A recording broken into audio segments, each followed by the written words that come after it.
Hey guys, உங்களுக்கு தெரியுமா Singapore ஒரு சின்ன ஐலேண்ட் நேஷன் தான். ஆனால் இன்னைக்கு அது உலகத்தோட ரோல் மாடல் கண்ட்ரின்னு சொல்லப்படுது. ஸோ இப்போ கொஷின் என்னன்னா, சிங்கப்பூர் இப்படி ஒரு முன்னுதாரணமான நாடாக மாறிச்சு. Let's see. ஃபர்ஸ்ட் ரீசன் பார்த்தீங்கன்னா டிசிப்ளின் அண்ட் ரூல்ஸ். சிங்கப்பூரோட மக்கள் டிசிப்ளின்காகவே ரொம்ப ஃபேமஸாக இருக்காங்க. Traffic rules, cleanliness rules, even chewing gum rules கூட இருக்குது. அண்ட் அது எல்லாமே ஸ்ட்ரிக்டாக இருக்குது. ஃபர்ஸ்ட் டைம் பார்க்குறப்ப இது ரொம்பவே ஸ்ட்ரிக்டாக இருக்கிற மாதிரி தான் தோணும். பட் ஆக்சுவலி இது தான் சிங்கப்பூரை க்ளீனாக, சேஃபாக அண்ட் ஆர்கனைஸ்ட் நேஷனாக வச்சிருக்கிறதுக்கான மெயின் ரீசனாக இருக்குது. அதுக்கப்புறமா பார்த்தீங்கன்னா க்ளீன்லினஸ். காய்ஸ், நீங்கள் சிங்கப்பூருக்கு போயிருந்தால் தெரியும், லிட்டர்லி ஒரு குப்பை கூட ரோட்டில் காண முடியாது.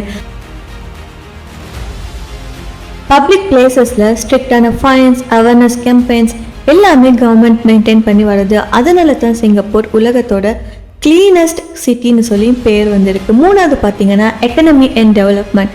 சின்ன கண்ட்ரியாக இருந்தாலுமே சிங்கப்பூர் எக்கனமி அண்ட் டெவலப்மெண்ட்டில் ரொம்பவே முன்னேறி இருக்கு. உலகத்தில் இருக்கிற டாப் கம்பெனிஸ் எல்லாம் சிங்கப்பூரோட எக்கனமியில் இன்வெஸ்ட் பண்ணுறாங்க. ஏர்போர்ட், போர்ட், டிரான்ஸ்போர்ட் சிஸ்டம் எல்லாமே வேர்ல்ட் கிளாஸாக இருக்குமாங்க. ஸோ இந்த ரீசனாலே தான் சிங்கப்பூர் டெவலப்டான கண்ட்ரி லிஸ்ட்டில் டாப்பில் இருக்குது. அண்ட் ஃபோர்த் பார்த்தீங்கன்னா எஜுகேஷன் அண்ட் டெக்னாலஜி. சிங்கப்பூரில் எஜுகேஷன் சிஸ்டம் இந்த உலகத்திலே பெஸ்ட்டுன்னு சொல்லி கன்சிடர் பண்ணப்படுது.